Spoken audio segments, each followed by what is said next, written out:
তো আজকে যাইতেছি মাওয়া পদ্মা বহুমুখী সেতু, যদিও আমরা পদ্মা সেতুতে যাইতেছি না, যাব একটা বেশ এমন একটা জায়গায় যেখানে অনেকদিন আগে যাওয়া হয়েছে। আসলে বেশ ছোটবেলায় গেছি, যাবো সোলপুরের দিকে। আর আজকে যেটা ব্যাপার হচ্ছে যে আজকে পিলিয়ন আছে রাইডিং এ। আসলে অনেকদিন যাবত আসলে পিলিয়ন নিয়ে রাইড করা হয় না, তো আজকে পিলিয়ন নিয়ে যাইতেছি। আছে সুমন আমার সাথে। কাছে পোস্তাগুলা ব্রিজের উপরে, সামনে তো ইকুরিয়া। মাঝখানে ব্রিজটার বেশ কিছু কাজ চলতেছিল, এখন এটা মোটামুটি ঠিক আছে। এর আগে যখন আমরা বরিশাল গেলাম তখন আমাদেরকে সে বাবুবাজার ব্রিজ ঘুরে যেতে হয়েছে। So hello everyone, this is John Gomez. So welcome to my YouTube channel turning blogs. আজকে তো সোলপুরে এখানে যাইতেছি, একটা কাজে যাইতেছি। আসলে জানি না সাইট ভিজিট করতে পারবো কিনা, বা তারপরে মনে হলো তো নতুন একটা জায়গায় যেহেতু যাইতেছি, একটা ব্লগ তো হইতেই পারে, তাই না?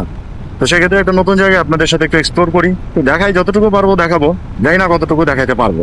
সো একটু আগে থাকার রাস্তাও আমি তেমন একটা চিনি না, সো একটু রাস্তা খুঁজে টুজে নেই আগে ঠিকঠাক মতো, পরে আপনাদের সাথে আবার জয়েন করতেছি। তো আমরা এই কানেক্টিং এই রাস্তাটায় ঢুকে পড়ছি। এটা হলো নিমতলির রাস্তা, আর ওই যে এক্সপ্রেস হাইওয়ে হলো ওই পাশে। তো এদিক দিয়ে আমরা একটু একটু করে আগাই, সুন্দর লাগতেছে। ওইটা মেবি সে রেলওয়ে যেটা পদ্মা ব্রিজের সাথে যা যুক্ত হয়েছে, ওই যে দূরে দেখা যাইতেছে। এই জায়গাটা আসলে তেমন একটা চিনি না, নিমতলা বলে। তো ওই পাশের রোডটা দিয়ে আইসা ইউটার্ন করে ভেতরে ঢুকলাম। সামনে গেলেই হয়তো নিমতলা আমাদের যেখানে যাইতে হবে, যে কাজটা আছে।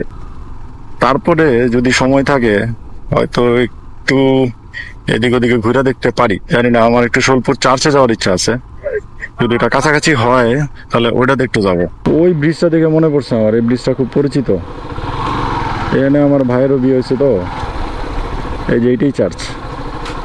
এই যে চার্চে এসে পড়ছি আমরা। এই হলো চার্চ, কবরস্থান। ওই ভিতরে চার্চ, দেখি চার্চে একটু যাব ভিতরে দেখতে, যদি ঢুকতে দেয়।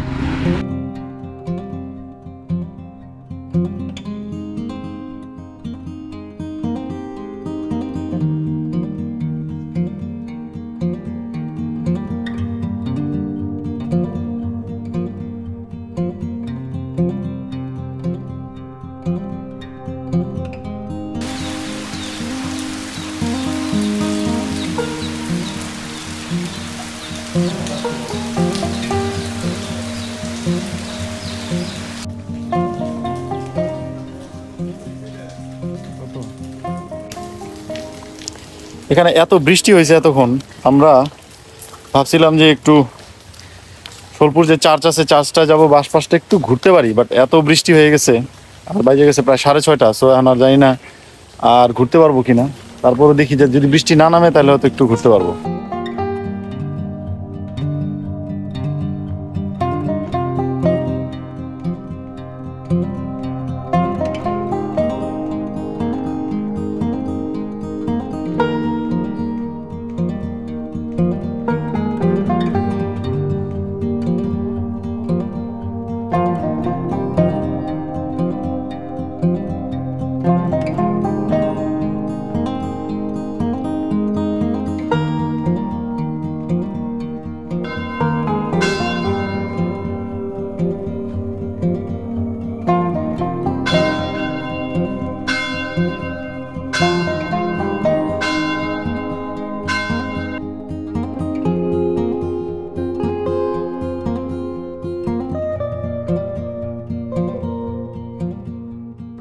তো অনেক বৃষ্টি নেমে গেছিল, তো বৃষ্টির পরে আমরা বেরোলাম। চার্চটা একটু দেখতে পাচ্ছি হালকা পাতলা, তো আর তেমন সাইট ভিজিট আসলে করার মতো কোনো সুযোগ নাইও। আর কোথায় কি আছে আমাদের জানাও নাই। আর এমনি রাতও হয়ে গেছে, বাঁচতেছে এখন ঘড়িতে বাঁচতেছে প্রায় 7:17।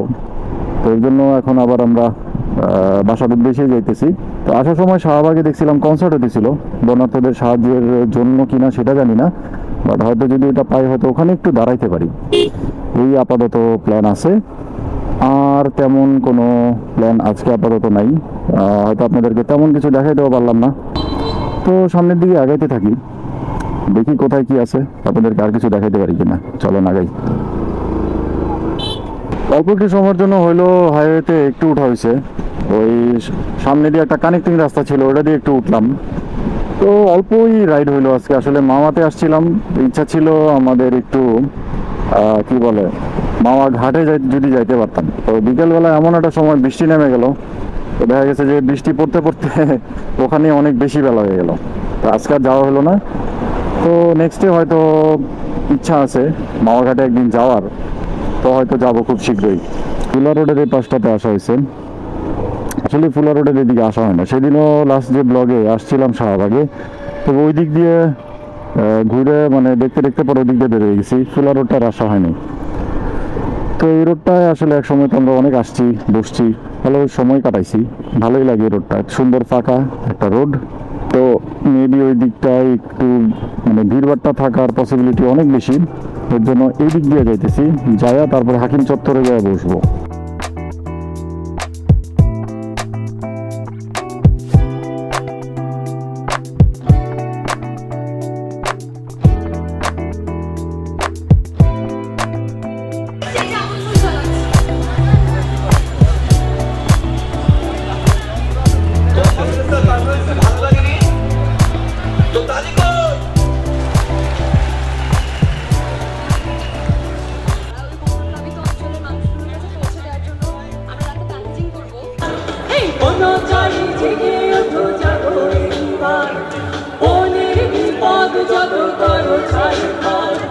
হাতে হাতে তুলে নেব শব্দ কুঠার, হাতে হাতে তুলে নেব শব্দ কুঠার।